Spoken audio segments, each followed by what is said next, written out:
Can you imagine that in a distant past there were demon hunters who stood as humanity's last line of defense? But that's not all. After witnessing how their father, the father of two boys, is slain in battle, these two set out for revenge, and they won't stop until they achieve it. Well, to enter this world, let me tell you, more than 100 years ago, Lord Nara led the demon army to invade the celestial realm, igniting the war between gods and demons. However, the guardians of the altar of the seven heavens were in charge and succeeded in annihilating the demon lord. The war took a turn when the god of war was slain by a traitor from the celestial realm. At his death, his soul split into 72 pieces, scattered across the lower realm, leading to the demon king's victory. As a final desperate act, another master named Shujia exhausted all his power to seal both the divine map and the demon lord. This threw the six realms into chaos. The only way to restore balance is to break the seal, something that can only be done with the power of the god of war. Meanwhile, two children try to stay safe in the middle of a fight between a man and what appears to be a powerful ogre. The clash escalates quickly and the children are caught in it, for the man fighting is their father. The boy wants to help, but his weakness only gets in the way. The man quickly gets him to safety and resumes the battle. His weapon breaks, but he uses magic to bury the ogre underground, knowing it will only buy them some time. He decides to retreat, determined to keep his children safe. He tells them that monster is called Azura, a being that kills demon hunters, and it won't be easy to defeat. To protect them, he takes them deep into a hidden temple. There, two swords are concealed. He asks his eldest son, Yuanzhen, to take one. As they are removed, a great power is released and the place begins to change. A small wooden box appears before them, and the father tells him to guard it. He must give it to his brother Kachan when he becomes an adult. He also leaves them the two swords, weapons passed down by demon hunters. He has trained him since childhood to become the master of twin blades. He believes he will be the greatest demon hunter. It doesn't take long before Azura breaks free, so they press on. The tunnel is filled with seals meant to keep demons out. At last, they reach their destination, the spiritual house of the demon hunters. Unfortunately, the seals fail to keep Azura at bay, and he attacks by surprise. But he's come to the wrong place to fight. Using the defenses of the stronghold, they manage to seal him and throw him into the lava. With the enemy defeated, the father lets his guard down and is gravely wounded by a female-shaped demon. His overconfidence cost him the fight, but he won't die doing nothing in front of his children. He uses his last strength to send them far away. The demon tries to stop them, but fails. The two children escape. Years later, we see Yuan, now grown, acting as a father figure to his younger brother. They dedicate their lives to helping others and exposing frauds who pretend to be demon hunters. They disguise themselves as monsters, capture the fakes, and interrogate them. This time, they uncover a monk swindling people out of their money. He confesses he's aided by the tiger demon, who seeks to cause havoc in the absence of real hunters. Still, he claims to be low-ranking and not much of a threat. Annoyed by his words, they beat him and leave him tied up. At dawn, Yuan stands before their ancestors to graduate his brother as a hunter. He's just turned 14. Though it's only the two of them, the ceremony is performed perfectly. Officially, his brother is now a hunter. The boy doubts he's ready, but Yuan believes in him completely, so he gives him the gift their father left before dying. Inside, there's only a small metal tube, which disappoints Kachan, who expected something more impressive. Yuan doesn't know what it is either, but remembers his father said that for some reason, it was his destiny. An old man arrives at the temple asking for help. Lai City has been covered by a strange fog. People blame a cat demon. Yuan refuses the request, as his brother's ceremony hasn't ended. After all, he must become a real adult. Though it sounds intense, it's only about attending martial arts classes with several masters. The boy's innocence will remain a while longer. Without delay, they head off to find the teachers. But the old man drops a bag containing a bell. This object triggers Yuan's memories of the day their father was killed. He rushes toward Lai. He wants answers. As they go deeper, the fog thickens. It's dangerous to split up, but that's exactly what happens. The cat demon appears before Yuan. He demands she explain the bell's origin and leave the town. Naturally, she responds with violence. The fog gives her the advantage, and the fight turns in her favor. To balance the fight, Yuan uses a technique that disperses the mist, exposing his foe. She tries to talk him down, but Yuan only wants to know the bell's origin. She says she simply found it and doesn't know its story. Disappointed, Yuan decides to keep investigating. The demon tries to strike him from behind, but there won't be another chance. Yuan ends her life. Meanwhile, Kachan faces the demon's brother. He has no weapon, putting him at a disadvantage, but he doesn't give up. From afar, Yuan watches. This is his brother's final test. His only weapon is a piece of wood from the ground, but it's enough to gain the upper hand. Enraged, the demon attacks with everything he's got. His blows are fast and impossible to dodge. Kachan's life is at risk. At that moment, his father's gift activates. A powerful weapon forms in his hand. He hurls it at the enemy, unleashing a wave of energy that reaches other realms. Now everyone knows a great power has awakened. After the attack, Kachan loses consciousness. The demon, still alive, tries to escape, but Yuan stops him and asks where he got the bell. The cat confesses that Sumire gave it to them, promising that as long as they rang, those two would appear. For some reason, the sound hypnotizes him, letting Yuan extract more information. The demon keeps repeating, "Kill the demon subjugator and take the soul fragment." Moments later, the bell enters his mouth and makes him explode. In the distance, two unknown figures had been watching. They now move into action. Our protagonists are safe. Yuan congratulates his brother, who fought bravely and won. He is now ready and wields his father's special weapon. Though everything seems fine, Yuan is still haunted by the soul fragment. The staff returns to its original size, and they don't know how to use it anymore. Just then, the two unknown figures arrive. They confirm they've finally found what they were looking for, Kachan's weapon. It seems the fight is far from over. Unfortunately, Yuan was injured by the previous explosion. The strangers seize the opportunity and demand they hand over the weapon. They try to resist, but in their condition, fighting is futile. Surprisingly, despite having everything against them, the brothers refuse to hand over the object and choose to fight. Luckily, one of the strangers steps in and clarifies that they have no ill intentions. To prove it, he heals Yuan, calming the tension and allowing for a civil conversation. The girl explains that she only wants what belongs to them, as Shenzhen iron is rightfully theirs, a weapon once wielded by the god of war. The strangers introduce themselves as envoys from the fairy clan, Saro and Ju. Once introductions are done and tempers ease, they explain that the god of war was killed 100 years ago. Their mission is to find the 72 fragments of his soul and resurrect him. Only then can the seal of the virtual space be unlocked. The key to locating one of those fragments is Kachan's weapon, as, being a divine object, it can sense their presence. This makes sense of the cat's final words, which hinted at something similar before dying. That object might be their only chance of finding Sumire, which is why Kachan refuses to give it up. Saro explains that when used, the weapon emits a pulse that can be sensed throughout the 7 realms. It's only a matter of time before the demons begin hunting them. Yuan still doesn't trust them, prompting Ju to warn that if the deity isn't resurrected and the seal isn't opened in time, the world will descend into chaos.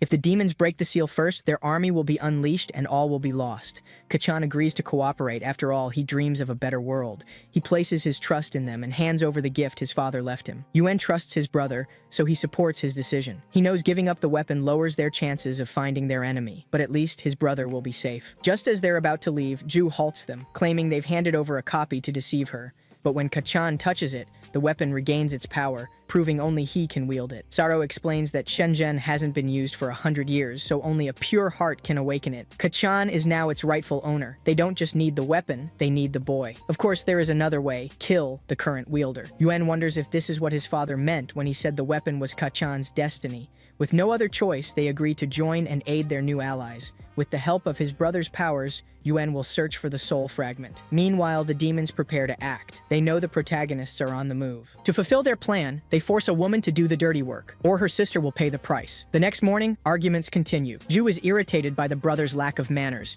and Yuan doesn't hold back, criticizing the young woman's appearance, which only fuels her fury. Just then, the woman from before, apparently wounded, collapses in the middle of the road, forcing their vehicle to make an emergency stop. Yuan sees her from a distance and, without hesitation, rushes to help. To sell the lie, she faints in his arms. He quickly brings her to the vehicle, but Ju blocks the way. Letting a stranger in is a bad idea. Though annoyed, she insists that something doesn't feel right. Yuan continues to push, clearly interested in the woman. After helping her, he continues offering support, which irritates Ju even more. She demands the girl leave. Saro watches silently, simply asking how she got hurt. She claims she had the misfortune of running into bandits. She tried to escape but was wounded. In the end, she hid until she found them. Yuan takes it personally. He's fallen for her and vows revenge on those who harmed her. The woman asks for their help, reaching the dark canyon. She fears facing the bandits again alone. Yuan sees this as fate, since that was their intended destination anyway. He tells her everything, his entire plan to gather the fragments of the God of War's soul, to a complete stranger. For obvious reasons, Ju, perhaps the only one with any sense,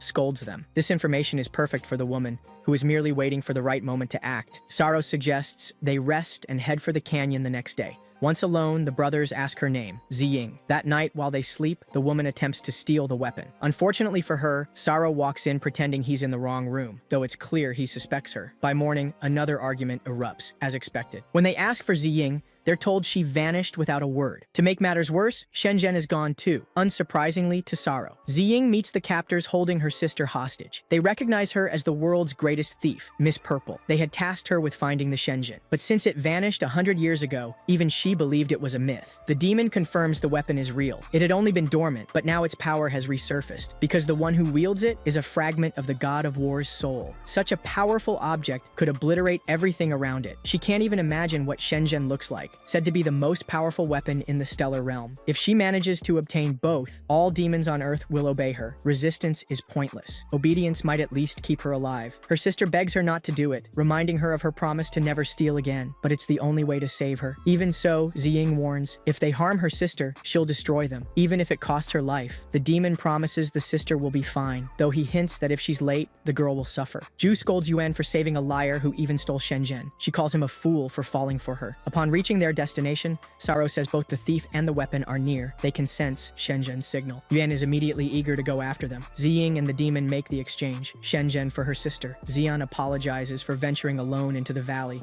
but Ziying assures her it doesn't matter, as long as she's safe. They try to leave, but the demons block them. Only the sister goes. Ziying attacks and reclaims the weapon. They flee, but Xian falls. She tells her sister to go on, but Ziying refuses to leave her. The demons close in. One attacks and Ziying shields her sister. She faces the larger demon while the other wounds Xian. Ziying notices and uses her power to repel him. The demon launches an attack, Rock, which hits her, leaving her on the ground. Xian rushes to check on her, but the demon traps them in a divine barrier. No escape. Outside the cave, Saro warns the path to the weapon is difficult. Yuan suggests splitting up. Yuan and Kachan manage to locate the weapon and Ziying. Xian pleads with the demon not to hurt her sister, promising obedience. Kachan wants to intervene, but Yuan says it's not time. The demon raises the barrier and tries to touch Xian, but Ziying strikes first. He retaliates, and Xian jumps in to protect her sister, taking the blow. At that moment, Yuan, Kachan, Saro, and Zhu arrive. Zhu immediately attacks Ziying, demanding the weapon back. Yuan deflects the strike. Zhu questions why they're protecting her. They see the demons activating a shield, and one summons his army. They're completely surrounded. Saro unleashes a divine tornado that blows the demons out of the cave. One demon tries to strike the sisters and Kachan, but Yuan intercepts. Saro follows with a celestial bolt, immobilizing the demon as Kachan and Yuan carry the sisters to safety. Saro and Zhu stay behind to fight the demon. Saro warns, no attack should be underestimated. This demon holds the God's soul fragment. The demon boasts that as long as the rock protects him, their strikes are useless. But once exposed, Saro and Zhu hit him in tandem.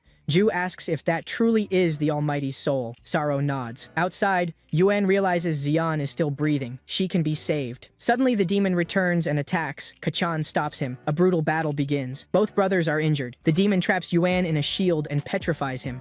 Yuan, unfazed, tells Kachan not to worry. The demon hurls Kachan away, leaving him battered and lost in doubt. But Yuan's words echo. He's grown, and he will become the greatest demon hunter. That awakens the golden staff. Kachan grabs it and breaks the shield, but the demon strikes again, gravely wounding him. He tries to steal the staff, but it shrinks in his hand. Yuan seizes the moment and cuts off his arm. The demon, shocked, asks if Yuan is a descendant of the dual blade hunter. Yuan throws the question back. Where is that person? Before he can reply, the demon hears a sound and dies. Later, Ziying asks for her sister. Saro gives grim news. The wound exceeds immortal healing, but he offers a choice. Seal her sister's primordial spirit, sacrificing her body.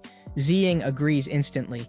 Saro seals her inside his ring. Kachan still wonders why the staff chose him, someone so weak. His brother reminds him he was the one who saved everyone. Their journey continues as they reach a scorching city. Kachan develops a fever, his spirit overloaded by the dual souls in the staff. They enter a clothing store where the vendor mocks the girls' bodies. Zhu is furious, but the vendor recognizes her and activates a mechanism that transforms the shop. Zhu asks for senzu beans. He nods, and she gives them to Kachan. The vendor explains the beans' magical overload. Zhu asks why it's so hot. He explains, 100 years ago, during the war between gods and demons, a flaming meteor fell into the industrial furnace, constantly increasing the heat. Saro says it will eventually cool, but the vendor disagrees. The city depends on the furnace. The current ruler is Fire Evil Cloud, a high-ranking demon who controls fire. Everyone must obey him. Saro asks Kachan to twirl the staff, and they see the meteorite react. Zhu warns Yuan, what lies ahead will be unlike anything they've faced, but Yuan is resolute. They arrive at Flame Nest, where they discover the governor on the top floor, surrounded by demons. Suddenly, Yuan crashes through the wall, facing a demonic army. Feverish, Kachan has a vision of a god battling others. The demons tempt him with demonic power, claiming he's useless without it. He refuses. The staff speaks. It will fuse with him. He awakens. The staff falls. Ziying repairs it with near unbreakable silver thread. After defeating the demons, they reach a portrait hall and face the governor. Yuan attacks, but the demon's fire responds. He's waited long for this moment. He notes Yuan's blades resist triple skin fire. Saro pulls Yuan back and warns the governor. His fire can trigger the meteorite's energy at any time. If he gives up his soul, they could cool it forever. But the governor refuses. Instead, he proposes a blood pact. Donate blood, since they are greater immortals. Thirsting for vengeance, the demon prepares to activate the forbidden firebite technique to destroy the immortal palace. Zhu attacks, but the demon uses a fiery whip, overheating her weapon and stealing it. Yuan declares he'll defeat him and orders Saro and Zhu to visit the Earth Elder. He leaves. The furnace revives and incinerates the city. Yuan battles the fire demon, striking with might. The demon retaliates, but Saro conjures an ice wall. Still, the demon wounds him. With Saro's blood, the demon draws a symbol to activate the spell. Zhu and Saro realize fire meteors will fall again, and they do. Kachan saves a girl. Ziying shields them from falling debris. After the meteor storm, a quake shakes the city. Saro and Zhu seek to control the energy. The vendor tells them the only way is to steal the furnace core. Ziying decides to do it herself. She infiltrates the control room, knocking out 2 voyeurs. She threatens the secretary, who says the key is to her left, but she attacks, only to be stopped by Ziying's ring. The fire demon strikes again, collapsing the building. Zhu and Saro fight him to buy time. Ziying strangles the secretary, gets the elevator key, but is warned. If she succeeds, she'll never escape alive. She enters and activates a sensor, releasing a robot. As the demon destroys the city, he remembers his beloved. They once watched the news. War was coming. She feared the worst, but he swore the celestial realm would protect them. Then a meteor fell. Zhu and Saro continue fighting. Kachan arrives and tells the demon, people are suffering, just like 100 years ago. The demon insists things were more beautiful then. His friends were hypocrites. Saro reveals the truth. The demon tried to destroy the immortal palace with the meteor, but a divine barrier diverted it to the lower realm. Kachan is stunned. The demon, furious, attacks. Kachan defends. The demon tells him he's on the wrong side. Kachan replies, abandon vengeance, use your power to save the city. This only enrages the demon further. He transforms, swearing to kill them all, and offer their souls to his dead wife. Ziying defeats the robot and tries to seize the core, but it is unbearably cold and radiates energy. Sensing the energy, the demon attacks, but Kachan blocks him with the staff. The demon flees. Kachan gives chase after receiving magical power from Saro. The demon reaches Ziying's location and finds that someone else has taken the core. A battle ensues, and the demon suffers a critical blow that forces him out of his transformed state. His soul is captured in a box, but the meteorite is already falling. Kachan destroys the box and absorbs the demon's life essence. The demon retaliates, but Ziying drives him away. She tries to wield the staff, but it tears her arm off, forcing the demon to retreat. Everyone watches the meteorite descend. The demon declares that the core must be destroyed to stop it, and they succeed. The governor apologizes to his wife for not keeping his promise, but she tells him that protecting the city was enough. The next day, they set off toward the village of the Stinky River. The ship suffers a power failure, and Saro goes to investigate. Kachan and Yuan go with him. The White Dragon power crystal is broken, but a replacement lies in a nearby mine. Yuan offers to retrieve it, but Saro insists on going alone. Yuan argues, and Zhu yells that he doesn't understand what Saro has been through. Saro reaches the mine and recalls his old crew. He's been here before. At the entrance, they find blood, but no bodies. Saro detects vital signs and they go down. They face undead creatures. One crew member is wounded and they take shelter in a chamber. A portal activates and the undead vanish. A monster appears and kills Afu. Zhu narrates what happened. A screen displays the team's vital signs. When Saro retrieves the crystal, it triggers a sacrificial formation linked to the demon realm. A beast materializes. Saro fights it and is struck down with devastating force. In his unconscious state, he reunites with his fallen crew. They urge him to return and uncover the truth. Saro awakens and sees everyone fighting the beast. He prepares to sacrifice himself, but Kachan activates his shield and opens a tunnel, allowing sunlight to pour in and disintegrate the creature. Saro vows to protect his friends with his own strength. until the day they meet again. They arrive at the Shaming River, mesmerized by its beauty. Saro tells them the river grants wishes. Ziying notes it should be full of people, but Zhu explains that since the mine incident, the fairy kingdom withdrew and demons now lurk nearby. Yuan enters the river, and Kachan notices his wounds healing. They sense a presence. Yuan approaches, but the stranger doesn't respond. Yuan asks if he knows Qi Tian. His scar was made by twin swords belonging to the greatest demon hunter. He challenges the man to a duel. Zhu intervenes, warning him not to pick a fight without knowing who he's facing. The stranger replies with a powerful strike. Ziying calls out his name, Phantom Impermanence. She pleads for them not to fight. Yuan is injured, and they came here to heal him. He agrees. Yuan will recover by midday, and they will fight at dawn. Back on the ship, Ziying tells the tale of Phantom Impermanence. He embedded his spirit into his sword, enraging the Demon King. But the Phantom killed him and the entire elite guard, becoming the strongest swordsman of the Demon Clan. Yuan says he's not invincible. Qi Tian once defeated him. Yuan is determined to win, because he carries that same blood. While Yuan rests in the river, Ziying approaches from behind, startling him. Yuan says each scar is a medal. He adds that his brother has grown and no longer needs his protection. But Ziying replies that his brother is just afraid of losing him, just as she and her sister lost their father. She reveals she once stole just to survive, only wanting to protect her sister. But in the end, her sister died because of her. Dawn comes, and Yuan is fully healed. Saro gives him sharp magic to enhance his agility. Yuan bids his brother farewell, telling him that when he meets someone 100 times stronger, he must use 1,000 times more courage. The battle begins. Yuan is swift and agile, but the Phantom wounds his side. Flashbacks show Yuan being trained by his father. He gradually improves, and his father is pleased. The Phantom unleashes the legendary Phantom swordsmanship, striking with immense power to break Yuan's armor. Ziying explains the armor disperses impacts, but if struck repeatedly in the same spot, it will fail. The Phantom declares he can defeat Yuan. Yuan admits the Phantom is too strong to be beaten. We see Yuan once battling a bear. Bloodied, he activates the sword's power and charges to kill it, but his father stops him with a blow to the head. Later, his father explains, sacrificing blood to feed the sword awakens the demon within. Only one can prevail. The loser will return to nothing. Yuan cuts himself to trigger blood sacrifice. He becomes faster, stronger, sharper. This reminds the Phantom of his battle with Qi Tian. The memory of his final move still lingers. With blazing red eyes, Yuan charges the Phantom but suddenly turns on Zhu. From his view, everyone appears as demons. Saro freezes him, but Yuan breaks free. The Phantom drives his sword through Yuan's left shoulder, and he collapses. In his unconscious state, he sees Qi Tian and his father in a famine-stricken village. Demons arrive to devour the people, but Qi Tian slaughters them. Then he enters a cave, where crying demon children hide. An old demon begs him to spare them. They are innocent. Qi Tian asks Yuan Shin what they truly hold in their hands. He replies, to save people and slay demons. Qi Tian drops his sword, saying he can't save them all. This cycle won't end. He walks west. Later, Yuan's father leads a group to a cave. An old man appears and hands him the swords, saying, leave the future to your child. He is our only hope. Yuan awakens on the battlefield. The Phantom pulls his sword from Yuan's body, saying that next time, he won't hold back. He owes him a proper duel. Kachan rushes to embrace his brother. Yuan says he dreamed of becoming the greatest demon hunter. Later, they wonder about the secret behind the twin swords. So much remains unknown. Zhu says the best place to find answers is Fengkun. Saro adds, Fengkun is the only city of deities in the lower realm, with unmatched technology and quality of life. We see young Master Tianyu bored by his 999th fiancée, until number 1000 arrives. He's impressed, until she removes her veil, revealing she's not entirely a woman. He runs off. Later, Tianyu confides in his uncle Yu that there is one girl in his heart. He describes her. It's Zhu. He recalls the promise. She would come to him and become his bride. But why hasn't she come yet? On their way to Fengkun, Zhu seems troubled. Saro asks if she doesn't want to go. Zhu replies that maybe the governor never heard about the demon, and reviving Ziying might be in vain. Just then, Kachan bursts in, showing that the staff is reacting.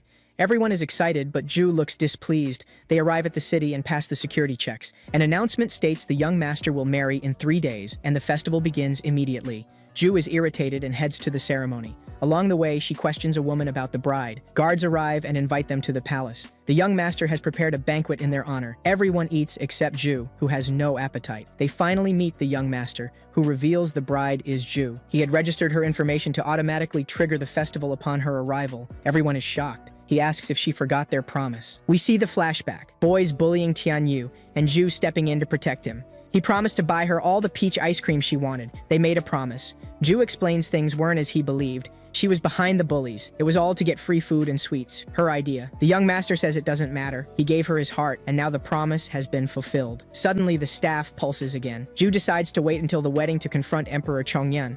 The butler shows them their rooms, but Yuan says they want to explore the city. They gather to talk. Ziying asks if Zhu will marry. They say no. Zhu remembers the promise but brushes it off. She plans to escape. In another room, Tianyu says he won't let her go this time. Yuan and Ziying see a beautiful woman. Ziying says a thief has marked her. The thief steals her necklace, but Yuan stops him. The thief then puts the necklace on Yuan. The woman accuses Yuan of stealing it. Guards detain him, until Ziying reveals they are guests of Master Tianyu. But when the guard checks their records, he declares them illegal immigrants. The chase begins. Saro and Kachan search for the soul fragment. The staff points outside the city, but the signal flickers. When they return, the city is sealed by a barrier, no one in or out. An old man appears, saying his sick daughter awaits him. He begs to enter. Kachan pleads with the guards, but they refuse. The order comes from the young master. The old man speaks of a secret tunnel. As a child, he found a strange entrance. He leads them to it. The structure looks too new for an old tunnel, making Saro suspicious. They encounter a divine clan barrier. Saro, being a fairy, passes through and deactivates it with his blood. They press on fearfully, but unharmed. Exiting the tunnel, they arrive at a bar. Saro uses Kachan as a distraction, pretending it's a show. The old man vanishes. A woman alerts the others they must flee. Their faces are posted across the city as illegal immigrants. Strangest of all, the old man doesn't appear on any recordings. Saro suspects it was all a setup. Meanwhile, Zhu prepares for the wedding. She doesn't look happy. She tells herself it's all a ploy to buy time. The butler takes her for wedding photos. She looks miserable and refuses to kiss him. When he insists, Zhu punches him. She demands to know why he wants to marry her, knowing she lied. He reveals that, as a boy, he staged a fake fight, paying 4 boys to beat him up. In front of everyone, they did. And as he'd hoped, Zhu jumped in to defend him. His plan worked. Zhu grows even more furious upon learning she had been manipulated. Tianyu claims his mission is to protect the city, which depends on the barrier. He waited for her, and now they're together. Zhu makes it clear she did not return because of their engagement, but for the fragments. Her mission is to break the seal of the Western Heavens. Tianyu admits his mistake. He turns and embraces her, managing to create a moment that feels genuine. A photo of them is published. The city rejoices. Kachan becomes uneasy, noticing Zhu displays affection in the pictures. Saro reflects. They entered the city seeking the fragment, yet it guided them out and vanished. Then, the city was sealed. Something terrible is about to happen. Yuan and Ziying, still fleeing, don't understand why they're being hunted. Tianyu has laid a trap, and Zhu is in danger. Her mind is being controlled by the fragment. In disguise, Yuan and Ziying see the wedding announcement. Ziying steals the invitations by winning the trust of 2 men arguing over who would invite her. By the time they realize they've been robbed, it's too late. Their next step is to sneak in without drawing suspicion, making sure their weapons remain unnoticed. Kachan claims he'll pose as a professional swordsman, one who has slain over 100 demons as a pre-wedding celebration. At the same time, Kachan and Saro are captured and taken to the dungeon. Saro tries to explain he's Zhu's personal medic, and that she suffers from a strange illness needing urgent treatment. If she falls ill, the wedding could be ruined entirely. One of the guards checks surveillance footage of their entry and confirms they are indeed Zhu's friends. Meanwhile, the ceremony proceeds smoothly, and no one notices the young woman is under mental manipulation. The prince is informed about the recent capture of Zhu's friends and orders that she be taken immediately to her chamber. In the cell, Kachan is relieved to see his weapon is still with them, and Saro is convinced the fragment they're seeking lies within the city. Their conversation is interrupted by Tianyu, who confronts them, demanding to know why they've returned after being given the chance to leave. He makes it clear they will never see Zhu again, for she'll be his wife in just a few hours. Kachan replies that's a lie. They're only here for the fragment. Saro, in turn, says he will respect their friend's decision, but he must see her with his own eyes. Tianyu refuses. He then reveals the fragment before them, prompting Kachan to attack,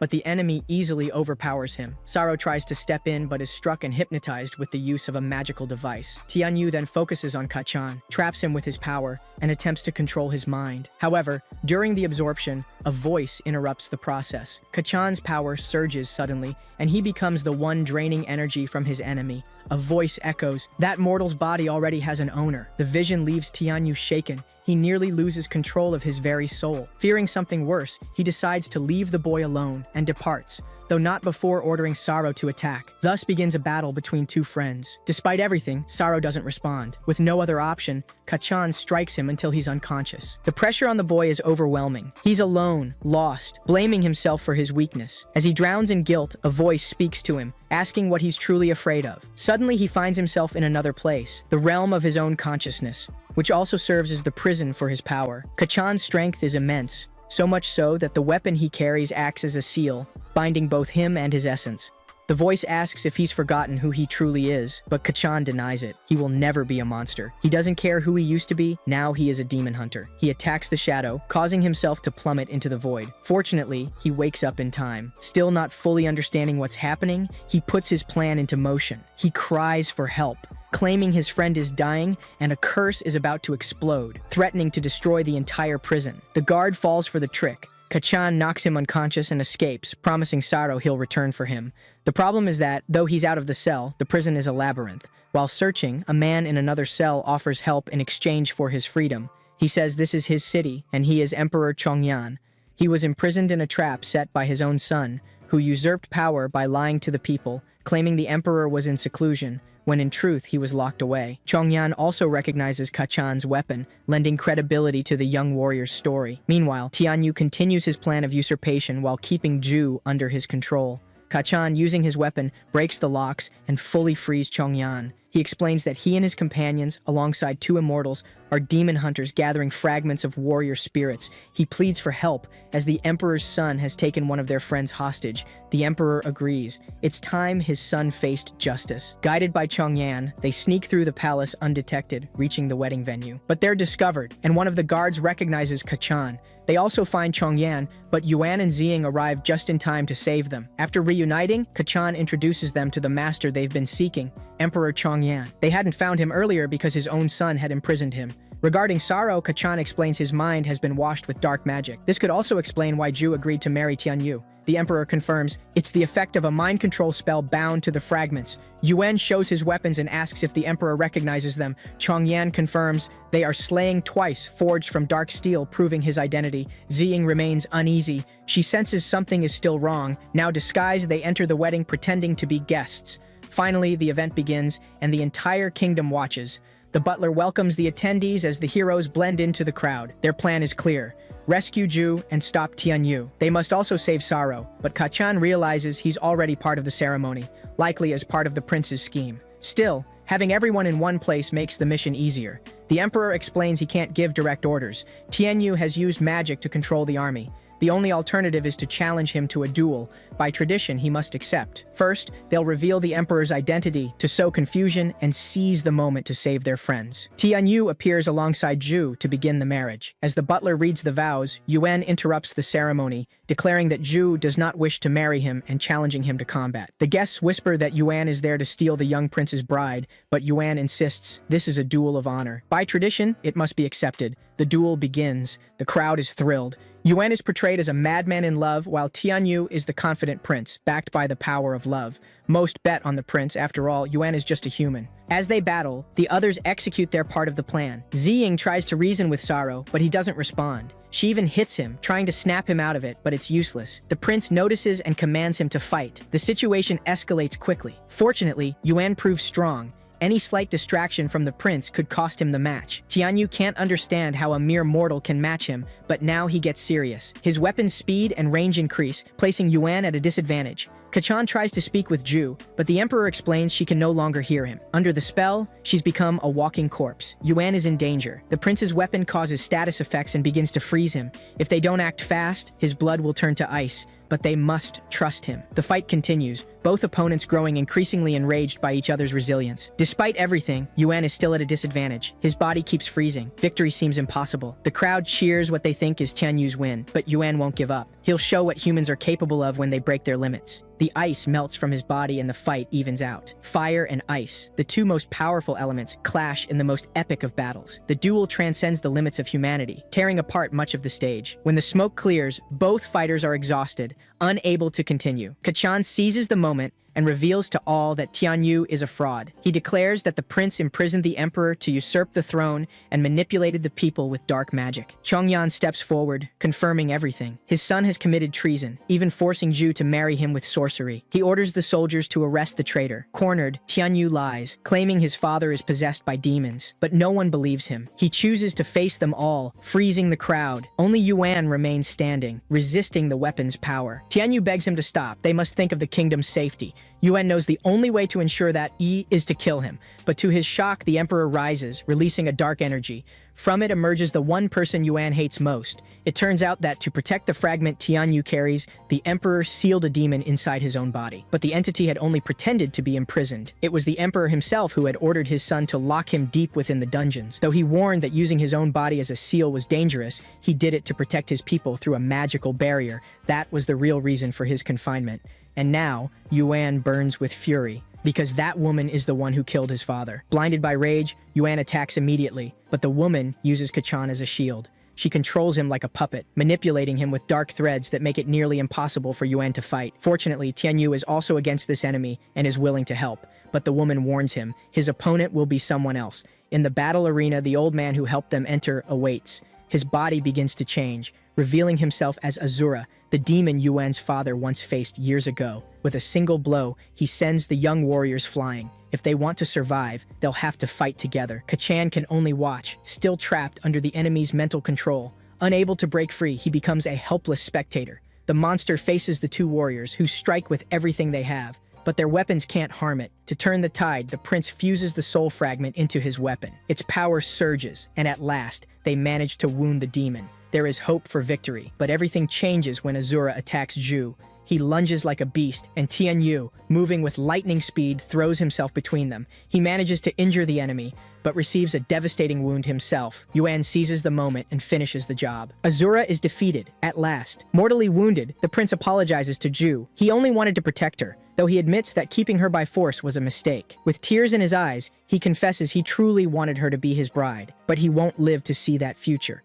He gives her the soul fragment to protect her in his place. Tianyu dies in front of the woman he loved. Realizing the danger, Yuan urges her to take the fragment before someone else claims it. But it's already too late. The woman, using her staff's power, draws the fragment to herself and takes it. Blinded by rage, Zhu tries to attack her. But with Kachan still under control, the demon easily shields herself. One by one, Yuan's friends have fallen. The battle seems lost, but he won't give up so easily. Without wasting a second, he forms a blood pact with his sword. A new power awakens within him. The woman uses Azura's remains to strike by surprise, but she fails to stop him. Despite his growing strength, Yuan must hold on to his sanity. His weapon's power is immense, but dangerous. The woman sees this weakness and tries to break his spirit. She plunges him into a vision of the day his father died, but the plan backfires. In the vision, his father manages to reach him. He tells him to trust himself, that one day he'll become the greatest demon hunter of all. Though not that one. That's from another anime. Yuan then sees the first wielder of the twin blades, Kuitian. He reveals that these weapons hold the power to slay even gods, but the true strength does not lie in the sword. It lies in the soul of the one who wields it. Faith in oneself. The will to protect those you love.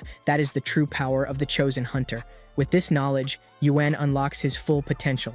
With a single blow, he defeats Azura, this time for good. The woman, stunned, can only watch. In the blink of an eye, Yuan appears behind her, but before he can strike, he must first face his younger brother, Kachan. Still under control, Kachan attacks mercilessly. Yuan only defends. The fight is unbalanced. Yuan refuses to hurt him, but Kachan, unable to stop himself, wounds him badly. He's about to kill him, but with his last shred of willpower, he halts his strike. Tears in his eyes, Kachan begs him, "Kill me! Avenge me! And father." The woman, ready to end them both, uses the five-finger prison, the very same technique their father once used. Before the trap closes, Yuan saves his brother, dragging him out at the last moment. Kachan sacrifices himself to protect him. Now, in another dimension, Kachan hears the voice again. "What is the price of your power?" he asks. But the voice answers with a chilling truth. "That power already belongs to me, as does your soul." The woman celebrates her victory, but as she prepares to leave, the threads snap. Kachan has awakened his true power. Before she can react, he attacks, gravely wounding her.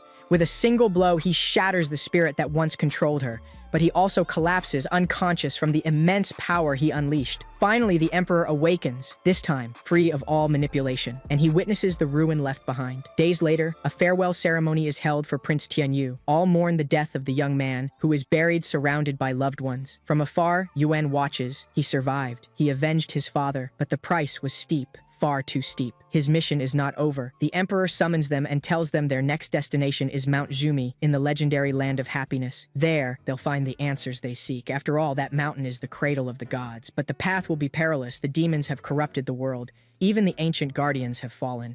Saro explains that there's no direct route to the mountain since the war's end, so the Emperor uses the last of his strength to open a Saint Level transmission gate, demonstrating why he is the wisest immortal of the Eastern continent. Before they depart, he warns them, beyond the portal, you can only trust yourselves. And to Zhu, he says, this gate will always remain open for you, should you ever wish to return. Thus, the heroes set off toward their next destination. Elsewhere, deep within a forest, a little girl finds a bell. When she rings it, she is possessed. Their most hated enemy has not been destroyed. And thus ends the Guardian Legends. If you enjoyed this story, don't forget to like, subscribe, and comment if you'd like me to summarize Season 2.